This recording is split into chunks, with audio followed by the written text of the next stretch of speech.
좋습니다. 그렇게 섬기시기 바랍니다. 자, 함께 일어나셔서 우리 하나님 말씀 받습니다. 빌립보서 2장, 드디어 1장에서 2장으로 넘어갑니다. 너희 안에 이 마음을 품으라. 2장 5절부터 11절까지 우리 함께 교독하겠습니다. 너희 안에 이 마음을 품으라. 곧 그리스도 예수의 마음이니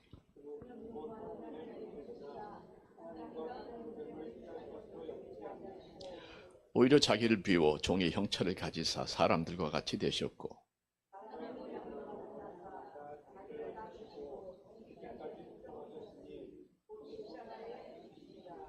이름으로 하나님이 그를 지극히 높여 모든 이름 위에 뛰어난 이름을 주사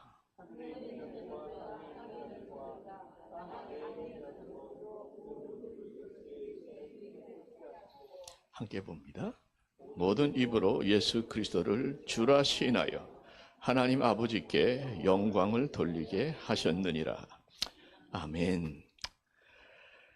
할렐루야. 아버지 하나님, 하나님의 말씀 속에 담겨져 있는 놀라운 진리, 때로는 우리에게 잘 이해가 되지 않고 역설적이기에 우리의 상식을 벗어나기에 받아들이기 힘들 때도 있지만, 그러나 나의 생각이 아닌 하나님의 말씀을 붙드는 것이 참된 믿음인 줄로 믿사오니, 하나님, 어떤 말씀이든 무슨 내용이든 하나님의 말씀이면 말씀 그대로 순종할 수 있는 그 자리까지 주여 우리를 인도하여 주시옵기를.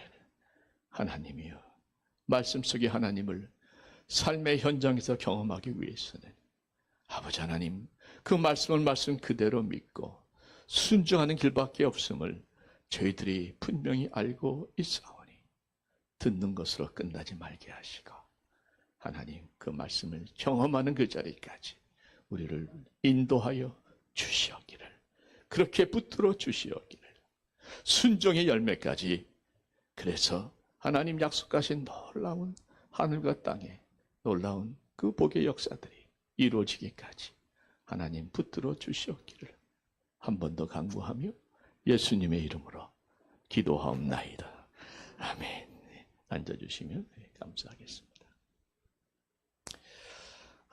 지난주 복음에 합당한 삶, 장로님께서 기도해 주셨습니다만 세 가지 단어를 말씀을 드렸습니다. 첫 번째 나온 단어가 뭐였죠? 한 마음, 한 마음이었죠. 그 거론한 이유는 오늘 말씀에도 사실 이 한 마음이 나옵니다. 오늘 본문은 아니지만 2절 말씀 보시면 2장 2절에 마음을 같이하여 같은 사랑을 가지고 뜻을 합하여 한 마음을 품어, 한 마음이 또 나오죠.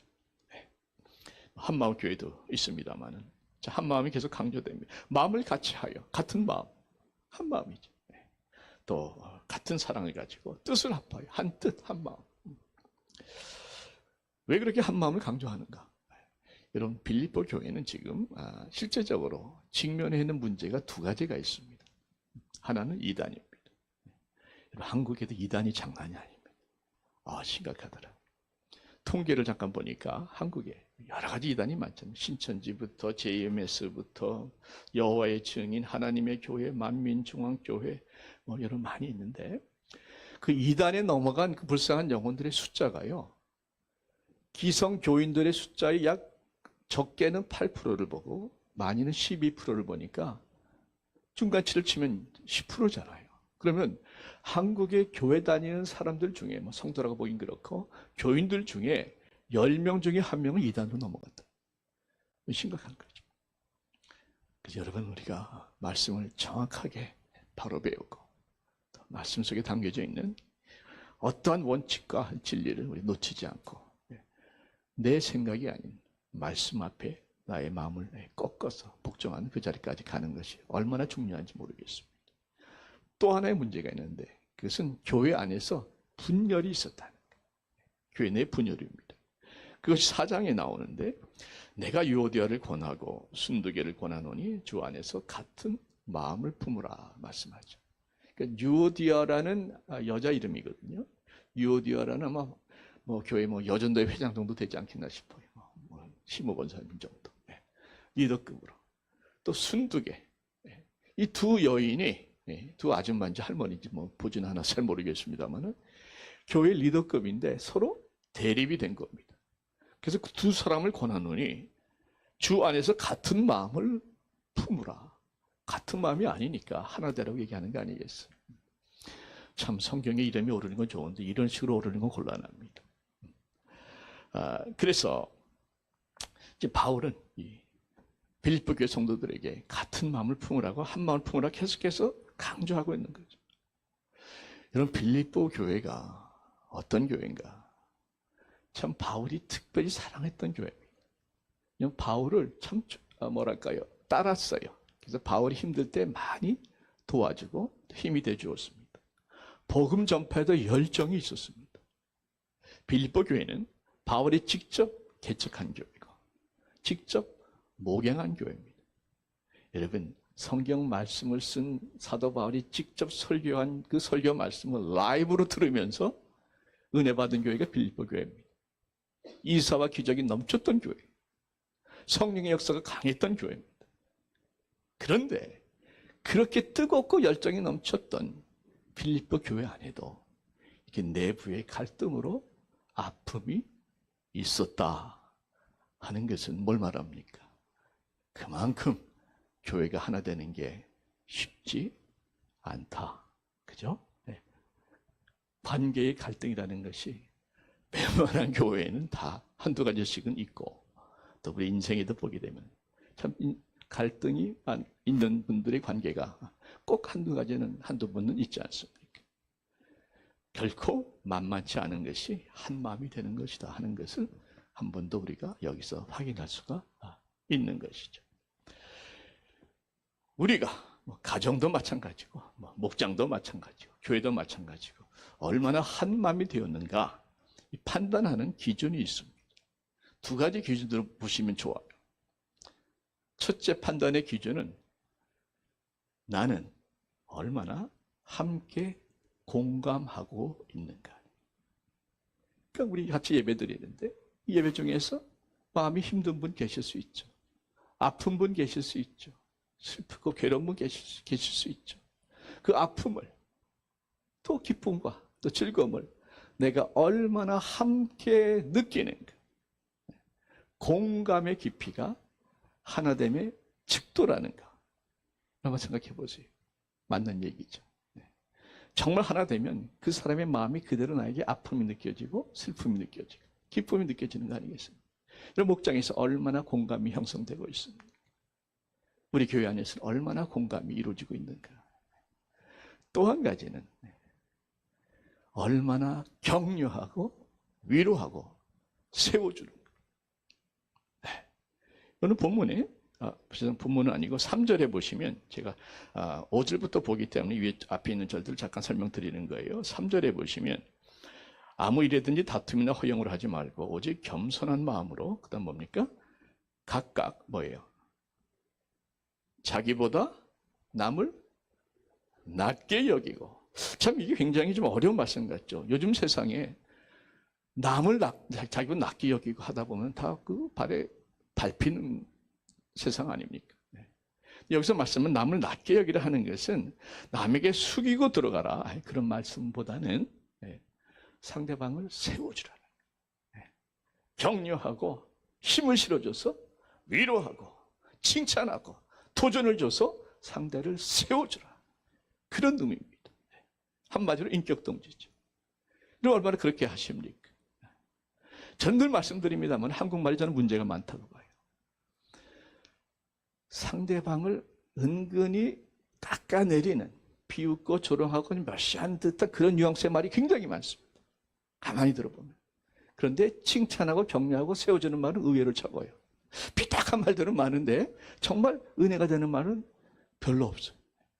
그래서 저는 제가 늘 꼭 필요한 건 기도 제목을 이제 쭉 적어놓고 매일 쭉 보는데 이 말씀 준비하면서 하나를 더 추가했습니다. 하나님, 제 입에서 나오는 말은 오늘 어떤 말이든 간에 누군가 최소한 한 사람이라도 세워주는 말이 되게 하옵소서. 아멘입니까? 세워주는 말이 되게 하옵소서. 위로하고 격려해주는 말이 되게 하옵소서. 여러분도 그렇게 기도 제목을 놓고 함께 기도하시면 얼마나 좋겠는가 하는 것이죠. 그런 차원에서 옆에 분들하고 한번 인격 동조 한번 하겠습니다. 한번 옆에 분들하고 칭찬 한번 해주시고, 격려 한번 해주시고, 인정 한번 해주시고, 서로 한번 칭찬 한번 해주세요. 뭐 그렇게 어색하게 모르는 사이도 아닌데 한 가지 뭔가 칭찬할 거리를 찾아서 한번 해주세요. 예, 감사합니다. 예, 쑥스러웠어요.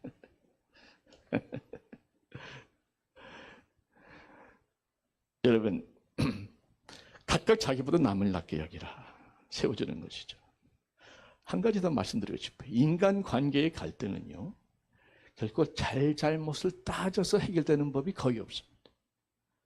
목회 25년의 결론입니다. 목회 초기 때 저 그거 많이 했어요. 갈등 있는 분들이 있잖아요. 한번 만나자. 그래서 우리 한번 다 풀어놓고, 그래서 진짜 그렇게 얘기했습니다. 내가 잘못했다 싶으면 나 깨끗하게 받아들여. 당신이 잘못했다 싶으면 당신도 깨끗하게 받아들여. 뭐 나와 관계도 그렇고 또 서로 간의 관계도 그렇고. 그래서 잘못하면 인정하고, 그럼 또 용서하고, 그게 털어버리면 되는 거지. 뭐 그 끙끙 앓고 있느냐. 그래서 만남을 여러 번 가졌어요.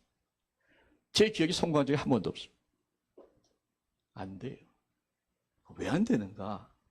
이 잘잘못을 따지는 것은요, 사실은 문제의 겉에 나타나는 현상입니다. 문제의 뿌리는 그 잘잘못을 따지는 어떤 현상이 아니라 사실은 깊은 더 근원적인 문제가 있는데 그것은 마음입니다. 무슨 말인가? 일단 마음이 상처를 받으면, 마음이 닫혀 있으면 무슨 얘기로 설명을 하고 납득을 시켜도 안 들어가요. 이거 잘 생각하십시오. 이런 많은 경우에 사람이 굉장히 논리적인 것 같죠. 이성적인 것 같죠. 정말 중요한 결정할 적에는 감정적으로 따라갑니다. 감정이 지배해버리면 논리가 막혀버려요. 관계가 틀어지면 벌써 감정이 확 나서거든요. 감정이 막아버리면 논리가 안 들어가고 잘잘못이 안 들어간다니까. 무조건 이거 잘못해 또 다른 게 또 짓고 또 들고 나오는 거예요. 그래서 여러분, 제가 내린 결론이 뭔지 아십니까? 이 관계가 틀어질 적에는 잘못을 가리고 따져서 될 것이 아니구나. 꼭 기억하십시오. 그게 문제가 아니라 근본적인 마음의 터치가 있어야 된다는 거예요. 우리 믿으시면 아멘 하십시다. 공감하십니까? 마음의 터치가 있어야 되는데 마음의 관리가 있어야 되는 거예요. 문제는 내 마음이 내 마음대로 관리가 안 된다는 게, 그죠? 내 마음이 내 마음대로 됩니까? 감정이 내 마음대로 됩니까? 그러니까 어떻게 돼요? 사도 바울이 여기서 오늘 우리에게 중요한 해답을 주는데, 내 마음대로 안 되는 내 마음을 따라가지 말고 너희 안에 그리스도의 마음을 품으라 하는 겁니다. 내 마음을 따라가면 관리도 안 될 뿐더러 답이 없어요. 그리스도의 마음을 내 마음에 품게 되면, 내 마음이 아닌 예수의 마음을 품게 되면, 예수의 마음이 나를 주장하면, 예수의 마음이 나를 품으면, 여러분, 내 마음이 바뀌면, 그러면 모든 게 또 다 바뀌어 보여요. 그 사람, 미웠던 사람이 마음이 바뀌니까 예뻐 보이고, 마음이 바뀌니까 이해가 되는 겁니다. 그래서 여러분, 모든 관계의 핵심은 마음인데, 마음을 바꾸고 마음을 새롭게 하는 최고의 비결은 내 안에 예수 그리스도의 마음을 품는 것이다. 할렐루야. 그래서 오늘 여러분, 예수의 마음에 대해서 우리가 좀 알아보고 또 그렇게 품도록 하겠습니다. 첫째로, 예수의 마음은 어떤 마음인가? 5절, 6절, 7절을 함께 보시면, 너희 안에 이 마음을 품으라. 곧 그리스도 예수의 마음이니 그는 근본 하나님의 본체시나 하나님과 동등됨을 취할 것으로 여기지 아니하시고 오히려 그다음 뭐죠? 자기를 비워 종의 형체를 가지사 사람들과 같이 되셨고, 여기에서 나오는 것이 자신을 비우는 마음입니다. 예수의 마음은 자신을 비우는 마음이다. 아멘. 예수님은 하나님이시죠. 성삼위 하나님, 성부 하나님, 성자 하나님, 성령 하나님, 동등하신 하나님, 본질상 하나이십니다. 창세 전부터 같이 계셨고 함께 천지를 창조하셨고 지금도 함께 만물을 다스리고 계시는 영원하신 하나님이고 또 본질상 하나이신 하나님이세요. 근데 성부 하나님과 동등한 성자 하나님께서 스스로, 억지로가 아니에요, 밀려서가 아니에요, 버려져서가 아니에요, 스스로 자원해서 자기 자신을 비우셨어. 종의 형체를 가지고 사람과 같이 되셨다. 이 사람과 같이 됐다는 말씀, 사람으로 오셨다는 말씀입니다. 사람으로 오셔서, 말씀이 육신이 되어 사람으로 오셨죠. 사람으로 오셔서 사람으로 사시다가 사람의 죄를 구원하기 위해서 사람의 모든 죄를 두 어깨에 짊어지고 십자가에 못 박혀 돌아가셨습니다. 죄의 권세를 깨기 위해서 십자가에 돌아가셨다면 죽음의 권세를 깨뜨리기 위해서 무덤까지 내려가셨죠. 그리고 더 이상 낮아질 데가 없을 때까지 낮아지신 예수님이십니다. 이게 나를 비운다는 의미인 줄 믿으시기 바랍니다. 여러분, 나 같은 죄인이 뭐라고? 예수님께서 나를 위해서, 그 하늘 보좌 위에서 이 낮고 낮은 이 땅에 내려오셔서 고통을 겪으시고 슬픔을 겪으시고 배고픔을 겪으시고 외로움을 겪으시고 배신까지 겪으셨는가? 예수님의 영성은 한마디로 비움의 영성이다, 이렇게 얘기할 수가 있겠습니다. 또 낮아지는 영성이죠. 하늘에서 땅으로 낮아지셨어요. 여러분 잘 기억하십시다. 우리의 영성도 마찬가지.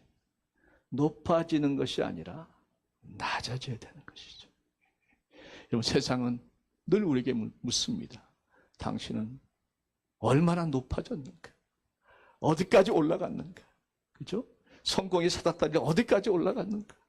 커리어에, 사회의 모든 사닥다리에 어디까지 올라갔는가? 늘 세상이 주목하고 질문하는 것이고 평가하고 판단하는 것이고.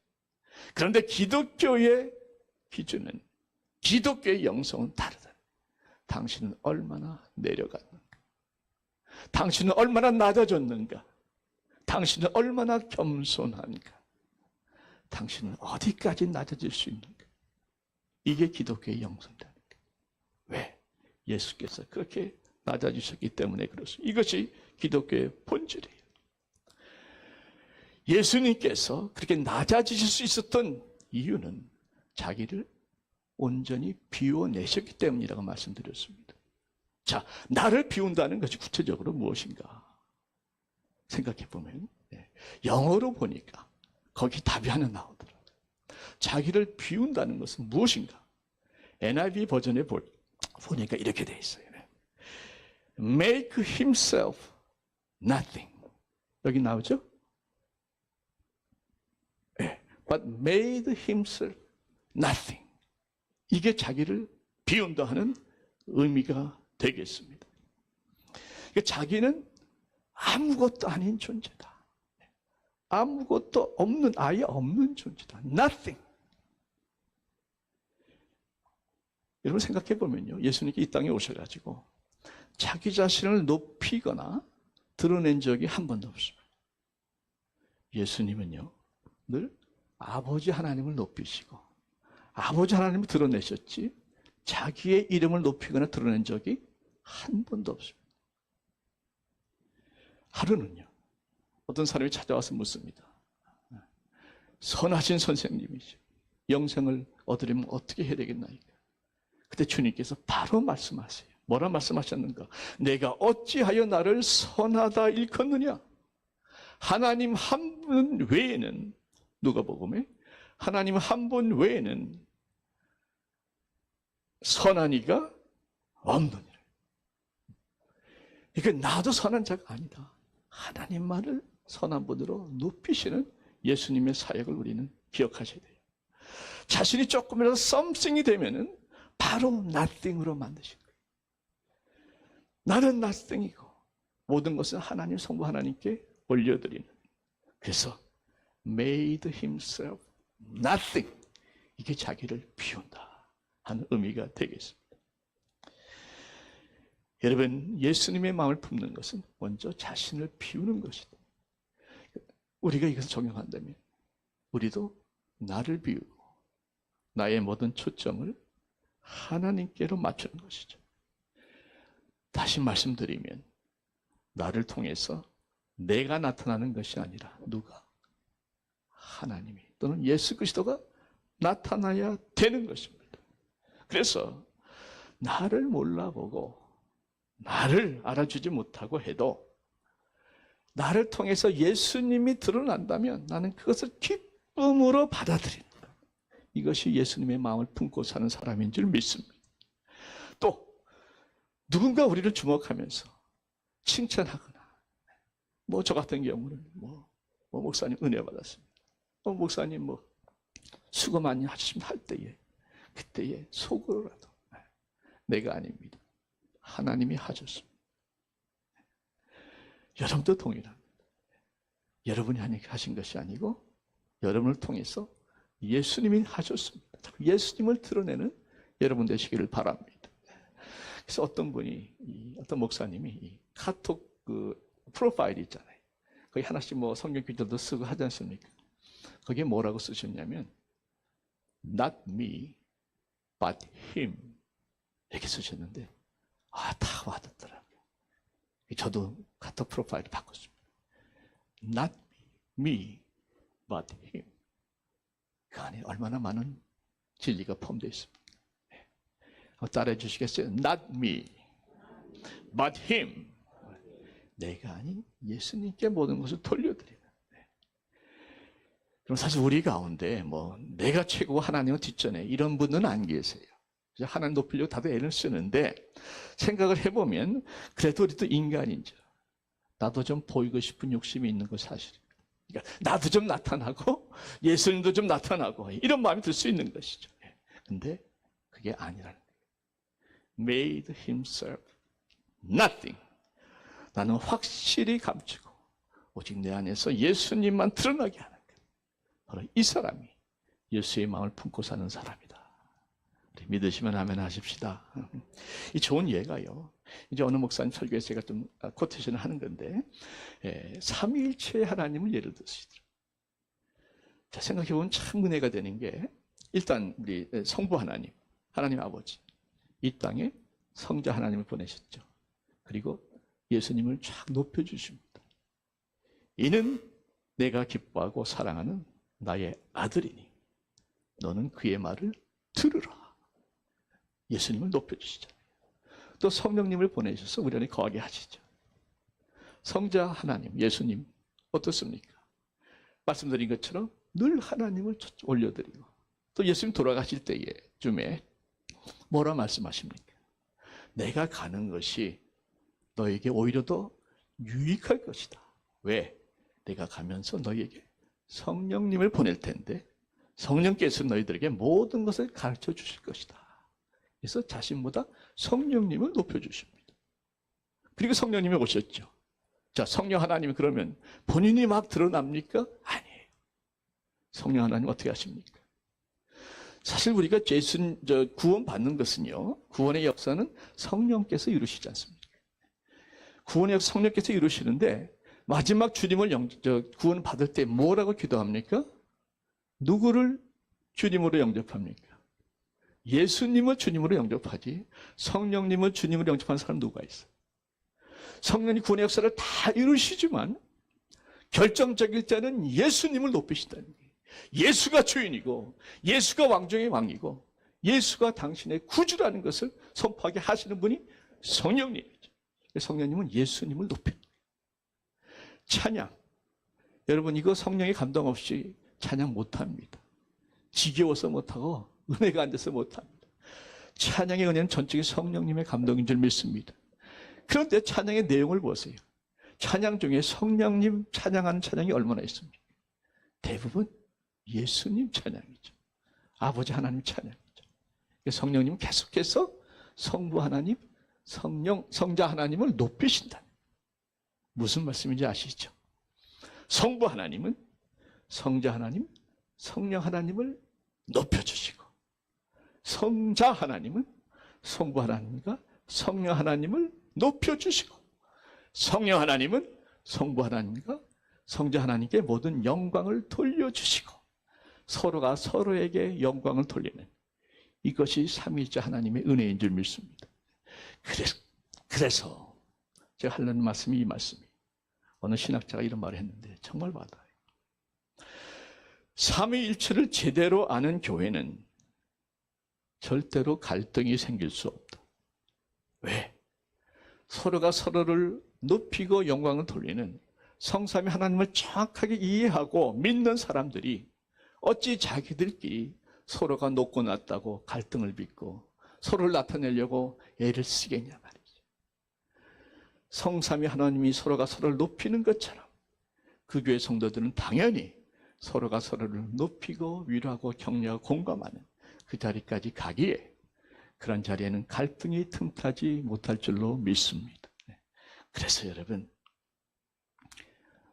어떤 공동체든지 내가 드러나면 그때부터 갈등은 시작되는 거예요.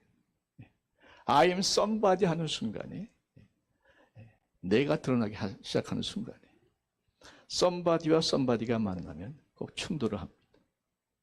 나를 드러내는 순간에 내가 너무 강해지다 보니까 나와 나가 충돌하게 되어 있는 것이에요. 여러분, 모든 관계 갈등의 근본적인 치유는 내가 비워지는 겁니다. 믿으시면 아멘 하십시다. 내가 비워지는 거예요. 내가 비워지고 예수가 나타나는 것이 모든 관계의 근본적인 예수의 마음을 품는 것이요, 근본적인 해답이다 하는 것이. 너희 안에 이 마음을 품으라. 곧 그리스도 예수의 마음이니 그는 하나님의 본체시나 하나님과 동등됨을 취할 것을 하지 아니하시고 오히려 자기를 비워. He made himself nothing. 이것이 저와 여러분들의 고백이 되시기를 축원드립니다. 두 번째는 죽기까지 복종하는 마음.